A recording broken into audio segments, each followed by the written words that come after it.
فهمتوا الموضوع؟ المعادله بس انا بشتغل زمن. يعني ايه؟ يعني انت حضرتك وانت بتشغل تايمر انت بتقيس زمن البروثرومبين اللي احنا عرفنا بنجيبه ازاي. طب امال ايه الاي ان ار دي؟ مش احنا قلناها مره ان الكتس من مكان لمكان لدوله لدوله من شركه لشركه له حساسيه. فالكتس ده عباره عن ايه؟ كالسيوم. فكل ما كان الكالسيوم او الماده الريجنت ده انا مصنعه من مصدر قريب من جسم الانسان، يعني مدى قربه من الكالسيوم بتاعنا، كل ما يكون اقصى حساسيه، فكل ما يخليه التفاعل اللي بيحصل زي ما بيحصل في جسمك بالظبط. فكل ريجنت له حاجه اسمها اي اس اي، اعتقد انه متفق، اللي هي الانترناشونال سنسيتيفيتي اندكس، معدل الحساسيه بتاع الريجنت. مثلا العلبه بتيجي فيها البنفلت جواها يقول لك الاي اس اي بتاعها 1.5، وده اللي موجود في العالم غالبا. نادرا تلاقي سيمنز، شركه سيمنز اللي انتوا عارفينها بتعمل اجهزه، عارفين سيمنز يعني، وغالبا بيطلع 1. كل ما يقرب من 1 معناه ان هو ده اقرب للانسان. بتصنع منين بقى؟ بتصنع من الارانب، من برين بتاع المخ بتاع الارنب. والارانب احنا عارفين ان احنا قريبين جسمنا سبحان الله اقرب للارانب والفئران اللي هي البيضه الحلوه. نجيب بس المعادله بتاعت التحويل. فهمتوا الاي اس اي؟ اتفضل، عايز تسال على حاجه؟ هو الاي ان ار مثلا نسبته بتختلف لو الكالسيوم مثلا قليل او عالي؟ الكالسيوم اللي هو فين؟ في الجسم؟ في الجسم؟ لا انت الكالسيوم، احنا قلنا الكالسيوم في جسمنا ما هوش شغال برضه. الكالسيوم بيبقى فيه حاجه دايما، كل حاجه في جسمك في موجوده بشكل ان اكتف، يعني مش نشطه، مش هي دي اللي بتقوم بالعمليات الحيويه. يعني الكالسيوم اللي شغال ده اللي هو المتأين اللي هو شغال. انا عايز احول الزمن اللي طلع ماشي مثلا البيشنت بتاعي 13 سنه، ده البيشنت تمام. مش انت عملته زمن البروثرومبين، حطيت انت عايز الكميه، اقول لكم الكميه بتعمل ايه؟ بتجيب تيوب، ده لو مانيوال على جهاز نفس الفكره بس الكميات بس بتختلف. بجيب تيوب ازاز احط فيها بلازما 100 مايكرو، واحط ايه ضعفها ريجنت اللي هو الكالسيوم، بيجي زي اي كيتس. وليكن انت حاطط 25 بلازما تحط عليها 50 من الريجنت، حاطط 50 بلازما تحط عليها 100 مايكرو من الريجنت، ضعفها. حطيت في التيوب، بتزود لما تيجي تعملها مانوال بتزود الكميات شويه عشان تعرف تشوف. مش 25 تحط على 50 وتقعد تقلب، مش هتشوف جلطه اصلا.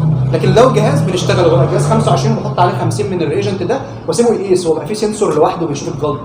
ده الجهاز. انت بتعمل ايه؟ تجيب التيوب وسحبت على صوديوم ستريت، خلاص سنطرت العينه اللي فوق معاك بلازما، تاخد منها 100 مايكرو وتحطهم في التيوب وتسيبها في درجه حراره 37 لمده 10 دقائق عشان التفاعل ده بيتم في جسمك 37. وتجيب الكيس بتاعتك، الريجنت بتاعك اللي هو الاي ان ار ده، الريجنت بتاع البي تي اللي هو هتلاقيه ممكن تلاقيه مكتوب عليه رابط. ماشي، حضنته. الريجنت نفسه باخد منه شويه، مش انا حاطط 100، عايز كام من الريجنت؟ 200 عشان احط ده. طب اخد 200؟ انا العلبه ما بتحضناش كلها، انت هتبوظها كده، ما هي اتحضرت واتبردت هتبوظ، انت بتاخد الكميه اللي هتشتغلها. طيب هتاخد 200؟ مثلا باخد 220، باخد 250 عشان انت في كميات هتوضع على التبس اللي هو مودي والتبس اللي هياخد. فانت لو حطيتهم 200 لما تيجي تسحبهم هتلاقيهم مش 200، هتقعد تحضن تاني، اقعد العب بقى. فحطهم 250 يا سيدي، بس انت هترجع تسحب كام منهم بعد ما تسيبهم الاثنين 10 دقايق في الحضانه؟ تسحب من دي 200 بقى بالتبس الاصفر اللي بيتا 200، سحبتهم تقوم مفضيهم على طول عمودي ينزلوا على ده. تعمل ايه؟ انت شغلت تايمر اول ما نزله كل 30 ثانيه. ده لو الشخص ده انت عارف ما بياخدش ادويه، ودي البيشنت داتا اللي قلناه في الاول. فلما قلت لكم في الاول لو انا عارف ان هو بياخد ماريفان وطلعت معايا الاي ان ار 2 ما بطلعش اسحب له تاني، فاكرين ولا نسيته؟ اتمنى. فالبيشنت داتا فادتك، خدت ال 200 حطيتهم عليهم، شغلت الطيب. انت بتفضل كل 30 ثانيه تعمل ايه؟ هي الانبوبه عمودي، الريجنت هو سائل اللي هو بقى لحد الان حطيت الريجنت عليه فضل سائل. المفروض الطبيعي ان انا متوقع ايه؟ ان انا الزمن ما بين 10 و 13 يطلع العينه تتجلط، ما احنا شغلنا البروثرومبين يتحول عشان يكون فايبرين، يكون لي جلط. كل 30 ثانيه بتميل الانبوبه، معنى ان هي تميل يبقى لسه سايل. اول ما تيجي تميل وتلاقيها مش بتميل معاك ثابته يبقى اتجلطت، يبقى تقف الطيب. وقف عند كام؟ 13 سنه. يبقى ده زمن ايه؟ زمن البروثرومبين البي تي تايم. طب احنا بنحوله لحاجه اسمها النار بقى، الطبيب بيتعامل مع النار عشان قلنا الحساسيه مختلفه. طب اعمل ايه بقى؟ الاي ان ار ده يساوي ايه؟ في معادله 3/4 الناس ما بتبقاش عارفاها ولا بتهتم بيها. هو بيحاول الجدول بيبقى جاي جدول مع السيروم. لا لازم سحبنا على صوديوم ستريت لما الاقيها كلها تتجلط ولا اول تجلط تظهر معايا؟ اول تجلط يظهر معاكي؟ لا هي اول تجلط عشان دايما المعرض للازاز بيتجلط قبل اللي جوه، بس اول ما تشوف الجلطه خلاص بدات الحاجه اللي معرضه للسيرفس الجريب، السطح الجريب ده اللي هو الازاز هتتجلط الاول، فهتلاقي بتميلات ليه لسه فيها جواها بقت بقايا، بس هي مجرد بدات تتجلط، شفت الجلطه يبقى خلاص طيب كويس. طيب انا معايا 13 ثانيه ده الزمن بتاع البيشنت صح؟ طيب مش في حاجه اسمها كنترول؟ الكنترول ده اللي ايه؟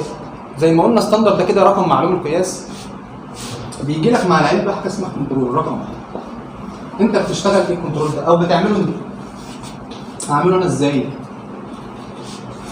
بجيبكم كلكم كده انتوا مثلا 20 واحد كلكم ما بتاخدوش ادويه وسلام صحاح 100 100 اسحب لكم كلكم واشتغل عيناتكم كلها 1 11 11 و2 11 و3 11 و4 11 و5 12 12 و1 11 و9 كل ده اجمع كل ده واقسمه على عددكم اللي هو 20 هيطلع في الاخر معايا كام؟ 13. فده اسمه كنترول. يعني ايه؟ يعني في المنطقه او في المكان اللي انا شغال فيه دلوقتي الطبيعي بتاع الناس ده ان الثواني 13. في مكان تاني يشتغل على كنترول 12. مكان تالت يشتغل على كنترول 12 ونص. انت بتحدد الكنترول. انت شغال في معملك على كنترول 13. فده اسمه كنترول. يبقى ده السكن بتاع ايه؟ بتاع الكنترول. فهمتوا الكنترول؟ فهمتوا بجيبه ازاي عشان ده داخل في المعادله. وانت اشتغلت البيشنت بقى ايا كان هو مريض ولا مش مريض انت مالكش فيه. وطلعت 13 سنه. وطلعت الايه؟ ده الكنترول. المعادله بتقول لك ايه بقى؟ ننزلها تحت عشان يفهم هنا. بتقول لك ايه؟ البي تي بتاع البيشنت على البي تي بتاع الكنترول ده اللي انا بجيبه ايه؟ بقى النهار مرفوعا لاس اي اس ار. صعبه؟ انت بتشتغل كنترول مره في حياتك، انت مش بتقعد كل يوم او كل كيتس جديده زي كنترول زي ستاندر كده لما اتكلمنا في الكيمياء وخلاص انت عارف انت شغال. انت ممكن ما تغيروش في حياتك كلها طالما شغال على نفس الشركه يعني كل عام وخلاص هو 13 ما بتعملوش مع كل عينه. انت عارف ان الكنترول 13 تعمل ايه؟ ده لو انت مانيوال بتشتغل العينه طلعت 13 ثانيه هتقسم 13 ثانيه بتاعت المريض على 13 ثانيه بتاع الكنترول مرفوعا لأس. عارفين يعني ايه مرفوعا لأس؟ بين قوسين وأس فوق اللي هو الكام بقى؟ اجيبه منين وكام؟ اجيبه من البنفلت وهو كلمها في كل المعامل 1.5. لو عملت المعادله ده ايه؟ هتطلع لك الاي ان ار. دي اللي الاجهزه بتعملها. انت لو عندك الجهاز انت بتبقى مبرمجه مدخل له كنترول ومدخل له الاي اس ار. هو بيعمل ايه؟ بتدخل له العينه تقيسها يطلعها 19 سنه. هو بيحسب يقوم حاسب 19 على 13 أس 1.5. تعرفوا تحسبوها كده؟ خلاص كده؟ فهمتوا الاي ان ار؟ ده تحليل مهم على فكره وبيتكرر في المعاد. بيتكرر كتير جدا. فهمتي؟ الاي ان ار طلعت 1.7 عشان هي كام؟ 19 ثانيه. غالبا احنا قلنا النورمال بتاعنا هيكون من 10 ل 13. يعني لو 13 على 13 لأس اي 1.5 احسبوها كده هتطلع 1. جربوها كده. جربوها تطلع 1. مش محتاجه افكركم الموضوع ده. بس 1 هتطلع 1.